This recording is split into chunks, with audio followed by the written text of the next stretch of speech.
I was saying goodbye to Jeanette and pulling away from the house. It was a very surreal feeling. I recall it from the last 2 trips. What struck me was that I wasn't thinking about how long I was going to be away. I felt myself slipping into the moment, and my focus was just about being on the motorcycle. There was no apprehension or anxiety. I was simply rolling on the bike. Today's route pointed me in the direction of the Ozarks. The plan was to pass through Memphis on day 2 and make it to Eureka Springs and the Ozarks on day 3. The riding was relaxing, and I listened to a lot of great music as I traveled the interstate out of Florida.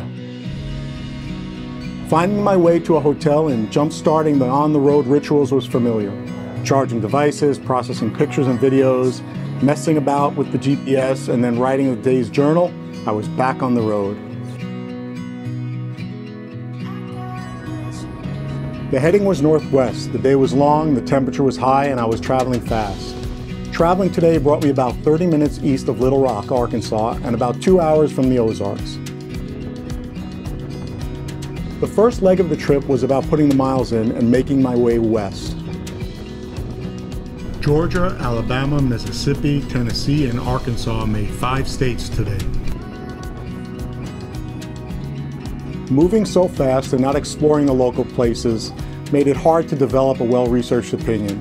My lack of desire to slow down was in part because I knew what would have awaited me in Colorado and beyond.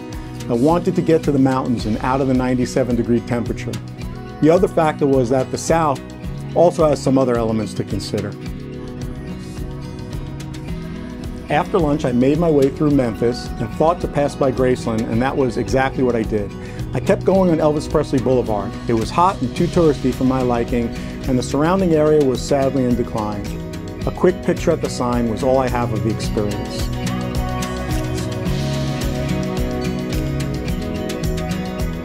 The South conjures many feelings and a very dark history in the U.S., that of slavery. The Civil Rights Movement and Martin Luther King Jr.'s impact on the world brought hope and progress, although in recent times the country had seemed to be regressing. I made a stop at the Lorraine Motel, the site of Martin Luther King Jr.'s assassination, and now the National Civil Rights Museum. I was grateful to take a few moments on that corner overlooking the Lorraine Hotel, to realize that the world was given someone so hopeful, courageous, and enlightened, albeit for too short of a time. The sameness that connects us all, our humanity, our hopes and dreams, and our collective desire to live a life of joy and well-being is not a function of where you live or the characteristics of that place. The world can be such a polarizing place, and the politics of division don't help either. Travel definitely has the benefit of seeing new places, but also seeing individuals, recognizing what unites us. Leaving Memphis, I headed west on I-40 straight into the sun. Listening to the tunes playing on my helmet created a great soundtrack for the day. The temperature hit 97 again, and after several hours of baking, I was toast. The day felt timeless, and I found myself at a motel in the AC, happy and unpacking for the night. I was on the road for about 9 hours and 501 miles. I was in the now, in that moment.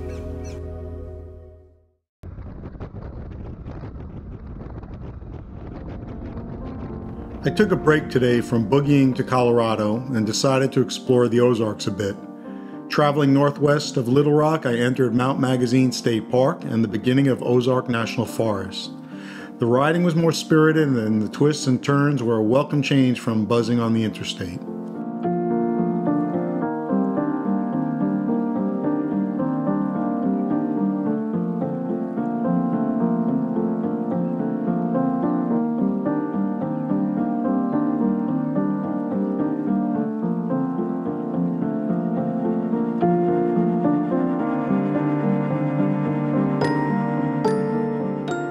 I made it to Ozark, Arkansas for lunch and had some great barbecue.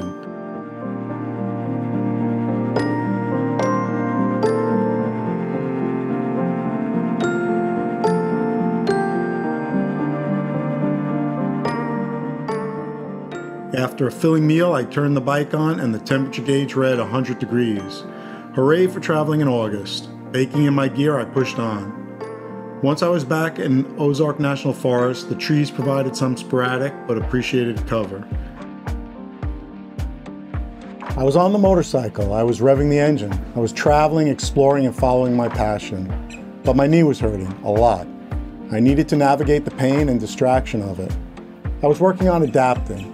I was working on taking my awareness and attention elsewhere and focusing on the parts that felt good. I was directing my attention to focusing on gratitude for being where I was, for being here now. Yet the aging process is real, and with it comes stuff. Enjoying the ride and approaching Eureka Springs, the weather turned and the sky opened up. Rain gear on. I arrived in Eureka Springs, a quaint downtown area with lots of interesting, eclectic shops. I picked a hotel right in the center of things, checked in, and got the walk-in rate. Every bit helps.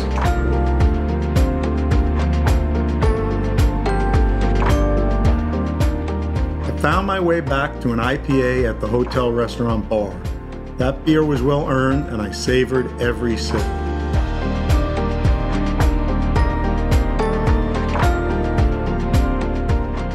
The Ozarks and Eureka Springs has its draw, and I'm sure there's more to do and see, but I was just passing through. Ozarks, been there, done that. Colorado was pulling me west.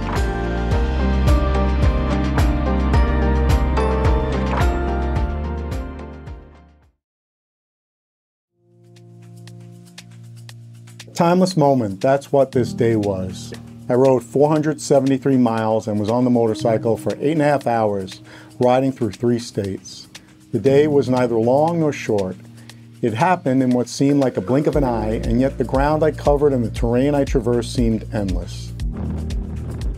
I rode through thunderstorms for over 5 hours.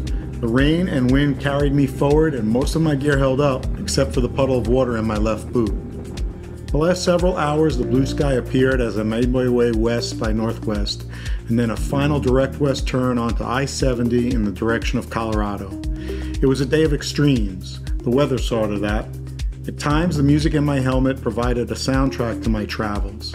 Other times, the music was the rain and wind pounding on me and the motorcycle. The second hand on the clock and the odometer on the bike had absolutely no control over my state of being. I was in the moment. I was in the now. A lot happened today. From heading out in the rain from Eureka Springs to crossing into Missouri and riding through Mark Twain National Forest to riding through the tall Kansas prairie grassland. Oh, lest I forget the barbecue in El Dorado, Kansas for lunch and the great Mexican food in Hays, Kansas for dinner. A lot happened. It felt like a moment and an eternity at the same time. It was timeless, and it was timeless because all I had was the moment I was in.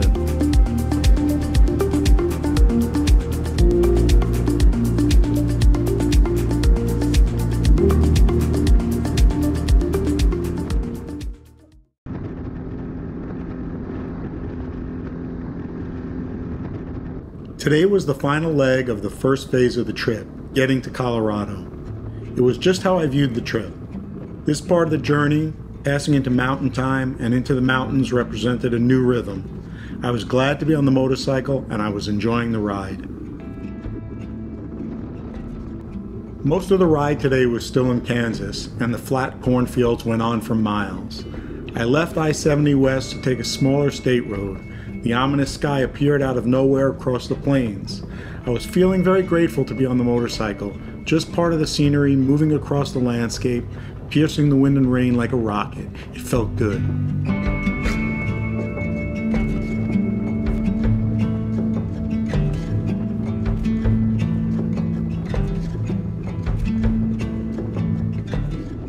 Passing the Colorado state line, it was as if the rain knew that it had to stay on the Kansas side.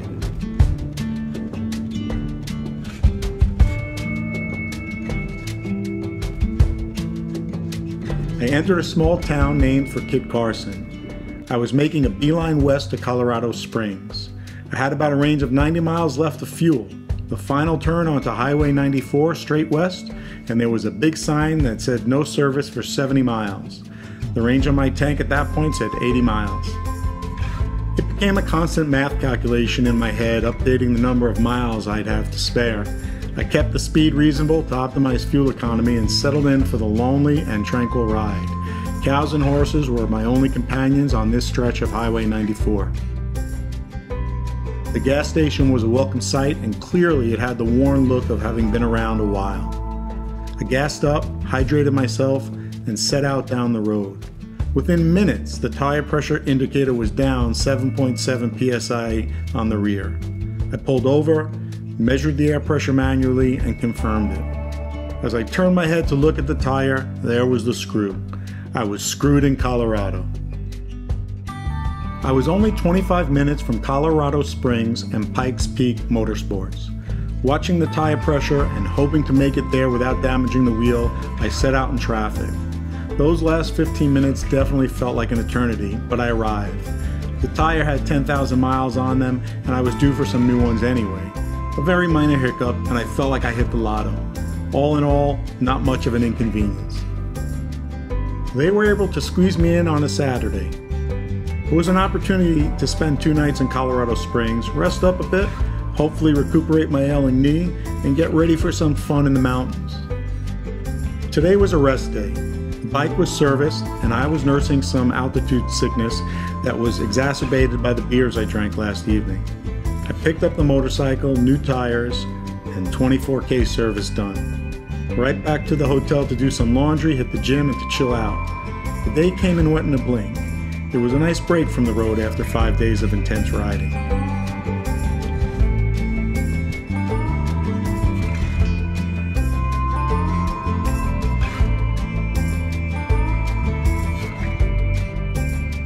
Almost a week on the road, and I had found a new rhythm.